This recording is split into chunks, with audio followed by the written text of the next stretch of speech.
Namaste, I'm Sushima and today I'm going to tell you my story. I was average from the time I was born. My dad was very dark and my mom was milky white and I was brown. An average of their shades. They were very disappointed because after so much hard work they just got an average product. But my dad's motto in life was Nana Karubi. It's a Japanese phrase and it means fall 7 and stand up 8. Maybe it's true because the 8th and youngest sister of mine is the fairest among all.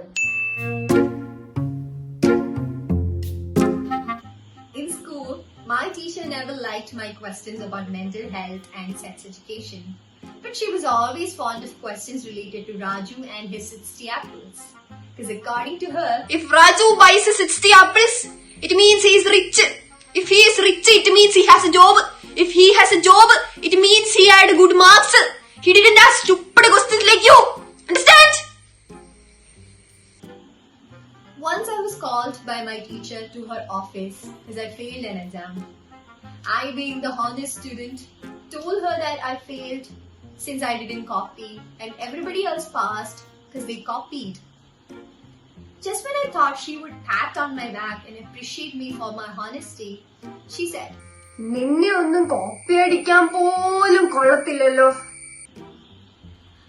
That day I was convinced that getting good grades is the greatest achievement in life and if you could manage to get a job, then life is set time, Ganesha.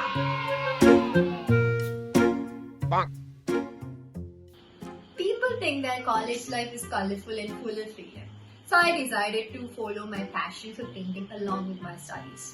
I asked my teacher if I could go for a painting competition and he said, Painting competition? If you go for that, will you be able to write that in your CV? So guys, life is an oyster of experiences and we students are only supposed to do things that adds value to our CV. We wrote so many exams in every semester. Series exam, lab exam, comprehensive exam and university exam. I was fed up with this system and I told my teacher that I was frustrated. And she said, We are just training you to help you cope up with your job in future. That's when I realized that the best of my life is going to be full of frustration and they were training me for that.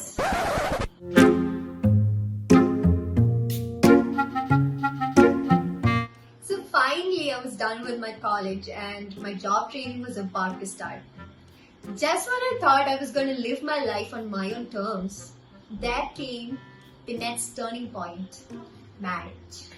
Of course, who wouldn't want a beauty with brains and a job in her hand? But all those guys, they wanted a girl who would stay at home and take care of the family. They even mocked me saying that I was not fair enough. Come on, even my life is not fair to me and you expect my skin to be fair? I had to compromise my job, but I went for the training anyway. The training for cooking and the household chores, of course. I started living for my husband, the in-laws and our kids. But my husband is a very kind person. He never complains about the burnt rotis or uncooked chicken. Instead, he chose to eat from outside every day. One day, I was fed up and I told him that I'm unhappy. You have a house, car, jewelry, clothes and a husband. What else do you need? Yes, I do have everything, but I don't have a life. I wanted to shout, but I knew he wouldn't understand. And I was grateful. Because unlike him, I could cry when I was upset. What else do you want to do with your life? My husband asked. Maybe the little things that I enjoy doing. Like painting. And then my husband got me a can full of paint and a huge brush and told me to paint the house. Such an understanding husband.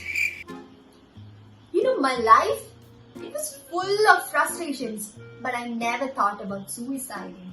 Because I know all you people who bitch about me, you will just go to my Facebook wall and write RIP, RIP. You never let me live in peace and you want me to rest in peace? You know, there's a saying, when you can't find happiness outside, look within. So I started digging into myself.